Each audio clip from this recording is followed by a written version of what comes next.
The nights begin with small things that should stay small. A tail lamp burned out a turn signal, ignored the slow drift of a sedan across a white line. Out of such ordinary frictions, a whole shift assembles itself, and the camera of the mind learns to follow not only the sirens, but the pauses. Those seconds of negotiation when a hand rests open and uncertain on a steering wheel. On one of these nights, a black pickup slides off the main road onto a side street without glowing red at its rear. The officers ease in behind it. Their plan as simple as a sentence with one verb: stop, explain, send him on with a reminder to fix what's broken. The driver gives his name Damien, and the air between the windows collapses into the familiar choreography of questions asked and answered. There is the faint odor of something burned and sweet. There is a moment when nothing has to get worse. Then instinct rushes in to do what judgment should have done, and the pickup leaps forward as if distance could undo a choice. A parked car refuses the lie. Metal folds. Shouting and light hold everything in place. Damien steps into the wash of blue with his hands up and a grievance in his mouth about a little weed that by itself would likely have earned nothing more than paperwork. Now there is a wrecked truck, a damaged stranger's bumper, a set of charges that will not fit into anyone's glove box, and a quiet sentence the officers return to because it is both antidote and lament. This didn't have to happen. The shift is long, the city is wide, and somewhere else, an entirely different fuse is burning. A warrant for Fader to appear on a fentanyl case draws a line through a neighborhood and lands it on a backyard that pretends to be empty. The perimeter forms in the old way: footsteps, careful voices, measured beams, searching for shapes that should not be there. The first thing that gives the man away is not noise, but heat, a warm silhouette where only cold should stack under leaves. The second is the architecture of his hiding place, which would be comic if it weren't so predictable: a child's plastic playhouse turned into a bunker wedged behind a bush and a panel of fence like a toy in exile. Commands build a narrow bridge, hands, knees don't reach, and he crosses it with a mixture of compliance and critique. He is blunt about the relapse that dragged him back toward fentanyl, and sharper still about the officer's noise discipline, as if grading the hunt might undo its outcome. The baggie appears. The residue on a pen tells a story that the statute recognizes even when people don't. The ledger fills possession paraphernalia and the original warrant. The conversation turns to treatment the way a compass turns to north. The man rejects one illness for another, insisting that time in a cell is the only detox he believes in. The deputies make their case for a different path and know too well how often their words like footprints are washed away by the next rain. The rear door closes anyway. Some loops are only broken by exhaustion, and he is not there yet. In the fluorescent country of retail, the human weather changes by the minute. A bright electronics store is a cathedral of small temptations, wireless speakers stacked like colorful bricks, headphones smiling from hooks cables, promising to end the small miseries of modern life. An employee looks up because the posture of one customer writes a sentence that doesn't match the display. The waistband grip says either weapon or bravado, and either way the clerk chooses distance. A man detaches a speaker, drapes it in the idea of ownership, and walks out across a parking lot that has seen this kind of theater before. The officers arrive with patience instead of drama. A photo lineup later, the finger lands on the man whose face they already know because they've spoken to him more times this week than most of us speak to our neighbors in a month. He insists he would have paid. He insists the store is mistaken. He insists that life is laying hands on him harder than any handcuff. The officers choose a rhythm that leaves both truth and dignity breathing. You frighten people. You took something. You still have a chance to show your kids a different day than this one. A recovered speaker becomes a clear period at the end of a sentence that had too many commas. Denial continues out of habit. Custody ends the scene out of necessity. Somewhere between the bright aisle and the back seat is a story about cycles that show up every 7 days like rent. Across town, a traffic stop turns into a demonstration of how quickly a human body can decide that running is better than arguing even when the data says otherwise. A backseat passenger bolts the officer's voice, chases a taser, lands, and a man who had calculated the angles wrong finds himself face down, counting the seconds he can't get back. What complicates this version of flight is not just the bruises, but the biography. a theft from a pawn shop, sporting goods heist, and a federal interest that will now stack on top of everything else. His girlfriend is in the car, both ready to run and unable to abandon him, pleading for her glasses first, and then for some way to make this moment less final. The officers talk her through the impound and the warrant like a patient friend talking someone through a storm. Nothing is changing tonight, but understanding the map helps. A brief hug has allowed a small rebellion against a system that can feel like a machine but is on its better nights made of people who remember being human. The explanation for obstruct the legal name for flight arrives like a rules pamphlet at the end of a game we already know the outcome of. The advice is not philosophical. It is practical. Next time, don't run.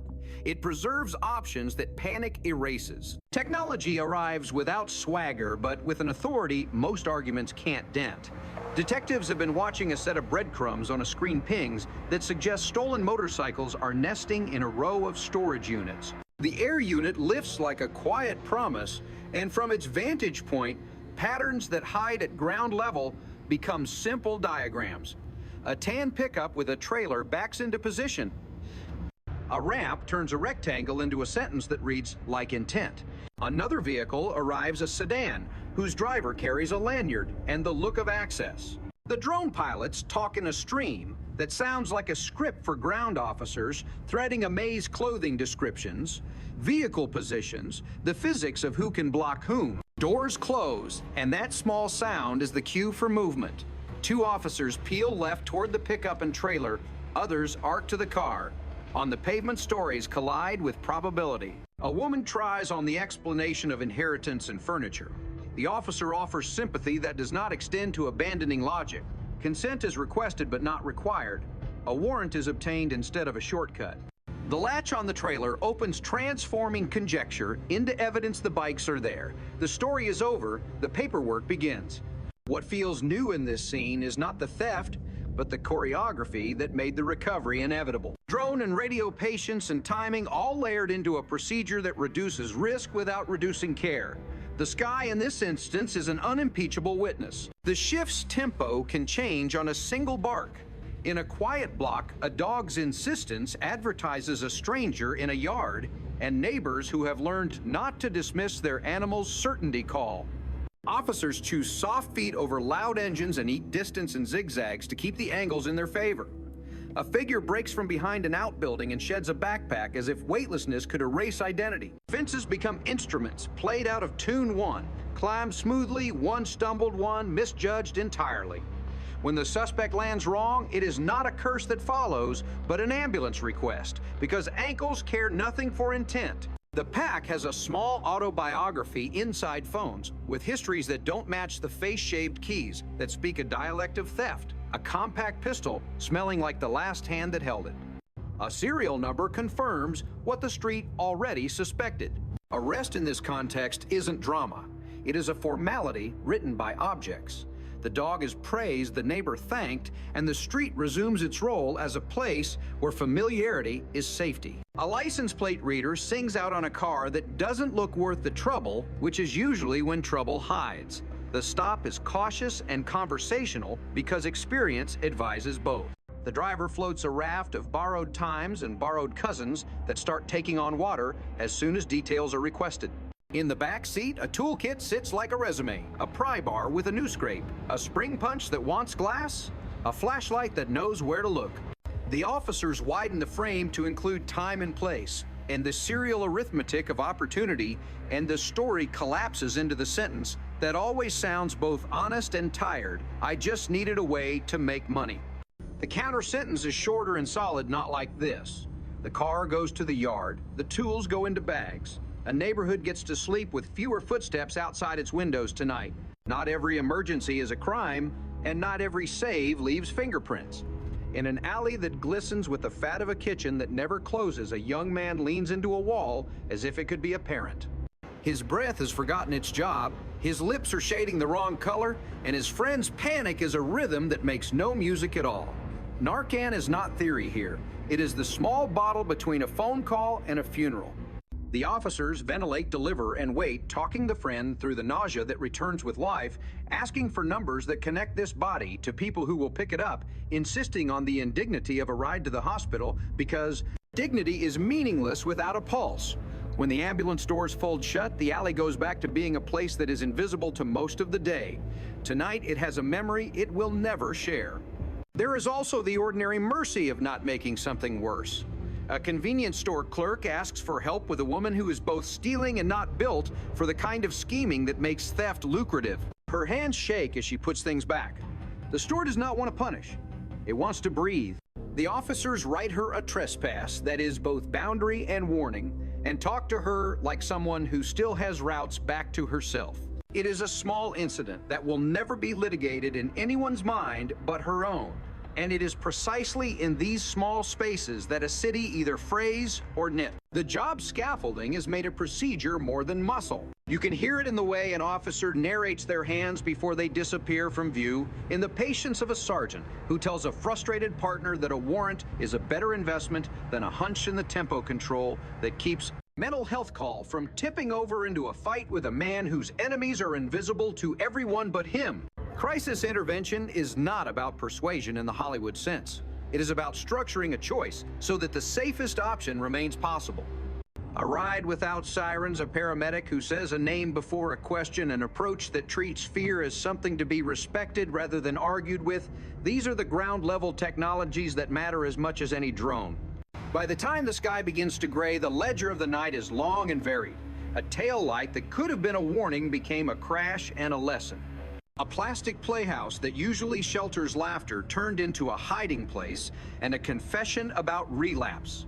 A speaker that makes music turned into the clearest kind of evidence. A sprint turned into electricity, and then into a conversation about how to behave when the wheels of federal cases begin to turn. GPS breadcrumbs turned guesses into recovered property.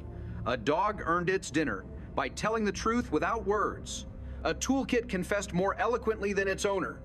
A small bottle opened a door between death and breathing. And through it all, the officers modulated between firmness and grace, between the letter of the code and the geometry of the moment, building outcomes out of ordinary decisions stacked carefully. From a distance, the night looks like a scatter of isolated scenes. Up close, you notice how they braid into one chord. The driver who ran from a simple tail light fix and the man who hid in a plastic playhouse both discovered the same gravity panic is a multiplier. But there is another gravity that works in the opposite direction, composure, and you see it in quieter calls that rarely make the highlight reel, but do most of the honest work of keeping a city calm.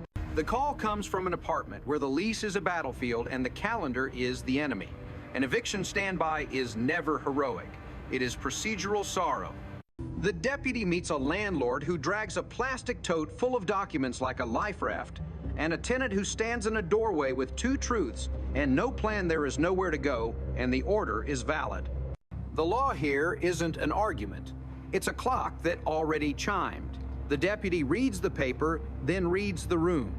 A child's backpack sits by the couch with a crayon stuck through the zipper. A fish tank vibrates on a particle board stand. The deputy slows everything down to human speed. You have 20 minutes to choose the three most important things. I will stand by while you pack. The rest is not vanishing tonight, it is being inventoried. It isn't mercy exactly. It is an insistence on dignity, addressing people by name, pausing to let a tenant photograph the meter, allowing a mother to call her sister without doing it from the hallway like a trespasser. When they leave, the hallway is a narrow river of stacked boxes, and the child keeps hold of the backpack as if it were a boat. No one thanks the deputy, and he does not expect it. The outcome is painful and predetermined. The thing that could vary was how deep the bruise would be.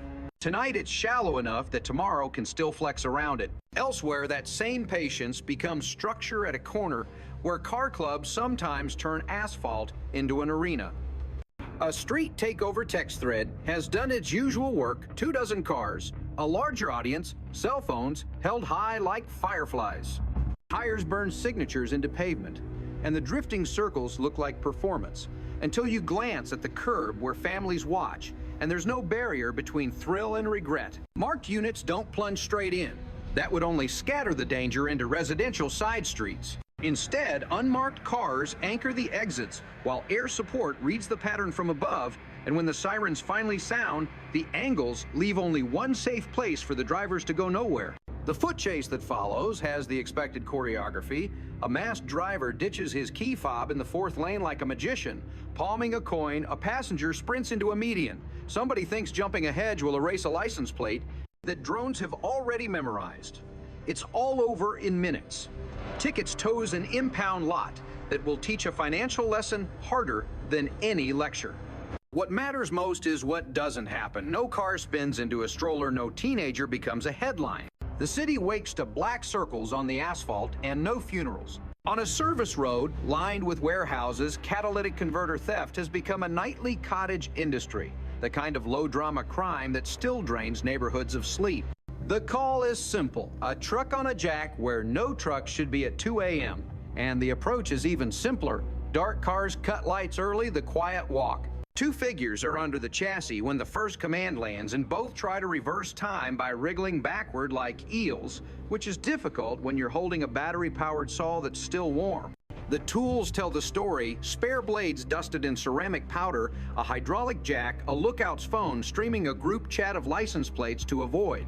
The suspects begin the standard alibi generator, helping a friend fixing a leak.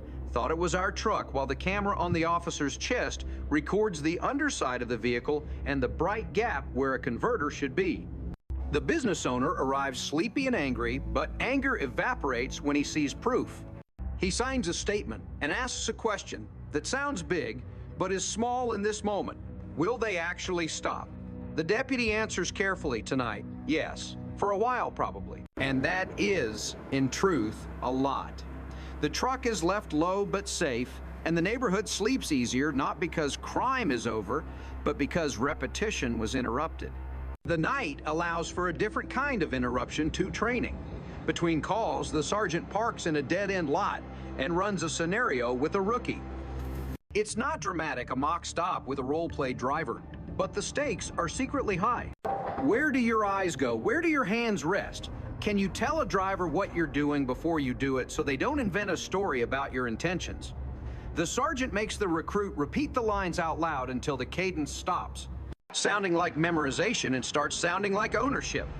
This is untelevised labor, the slow grind of turning procedures into reflex so that later under adrenaline reflexes behave like procedures.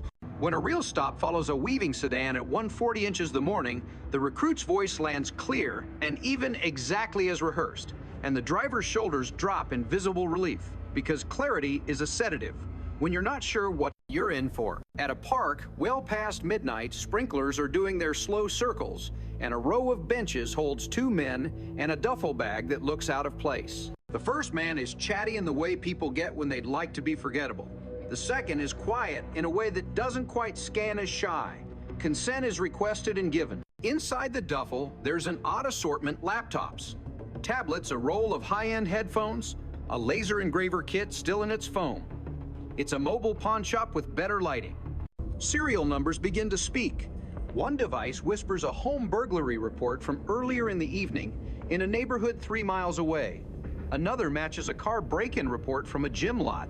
The quiet man's voice finds its volume at the exact moment those numbers connect him to other people's bad nights. His story is neither new nor useful. A guy gave it to me, I was going to take it back, I didn't know what was inside. And the officer has the patience to let every sentence finish, because letting a person talk is not only courteous, it is often probative. The cuffing is uneventful because everyone understands that the bag has already done all the talking necessary. A couple will wake tomorrow and discover they get their wedding gift laptop back. That won't undo the panic of a kicked-in door, but it will redraw the day.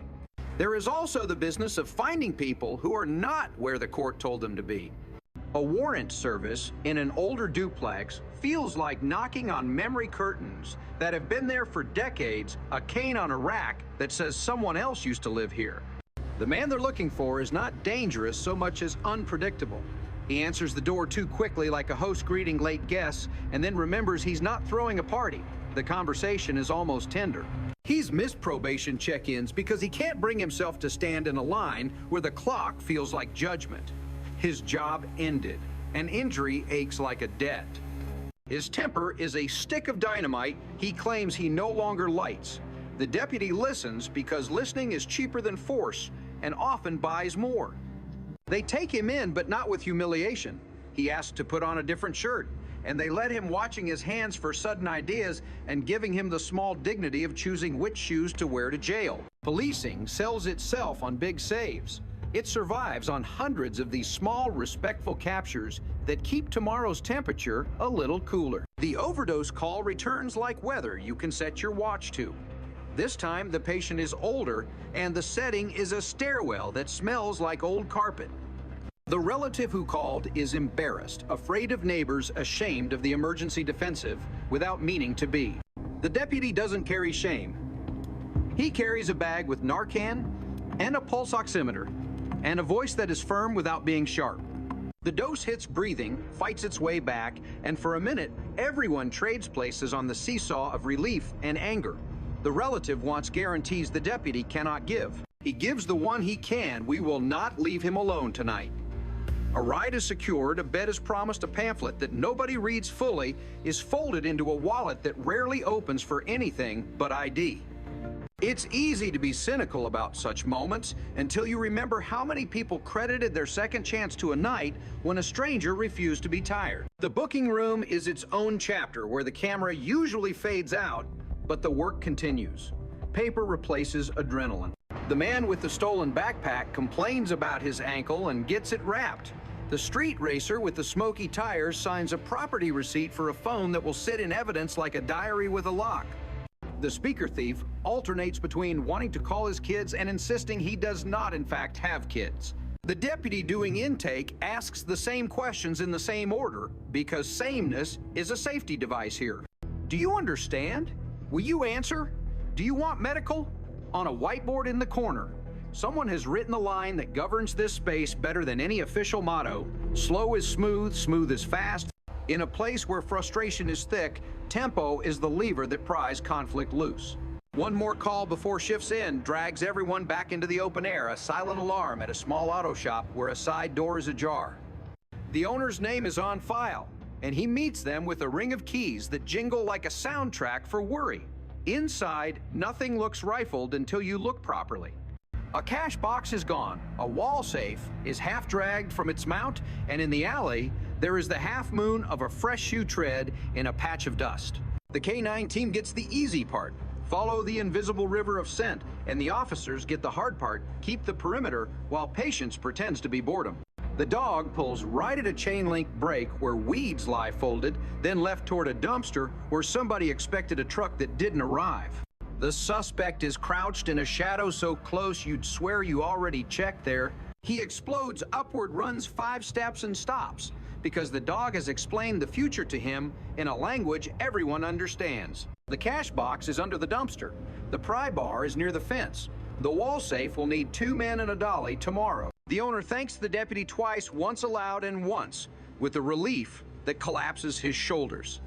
Some saves are quantifiable cash return property secured. Others are felt not tallied, the kind of sleep you only get when you know somebody else stood watch. Sunrise makes the world look cleaner than it is, but the ledger is honest. Not every problem was solved, and not every person was saved from themselves. Yet, taken together, the shift reads like proof that restraint is a strategy, not an absence. Restraint in letting a frightened tenant grab photos off a wall before the lock changes. Restraint in boxing a takeover crowd, so no teenager had to learn physics the unforgiving way. Restraint in choosing warrants over shortcuts, directives over shouting, explanations over taunts. The tools of the job are visible drones tasers, Narcan 9 seconds, but the craft is subtler good timing, clear language, and the repeated decision to keep the temperature low, so tomorrow's calls aren't hotter because of tonight's. And the people who move through these scenes, suspects, victims, the messy majority in between, carry away small lessons that may or may not stick. Damien, who ran from the taillight stop, now knows with the clarity of a bill that panic costs more than a citation. The fentanyl user who critiqued noise discipline knows that honesty did not change outcomes, but did buy him a measure of respect that might be convertible later into help. The street racer knows that tires can write checks the bank won't cash. The neighbor with the barking dog has evidence that attention still matters. The owner of the auto shop will put better bolts in his safe and better faith in the people who answered his alarm. A city doesn't get safer by magic. It gets safer by aggregation of small frictions resolved without explosions of little mercies, extended without fanfare of routines honored, because routines are what keep disasters from becoming traditions.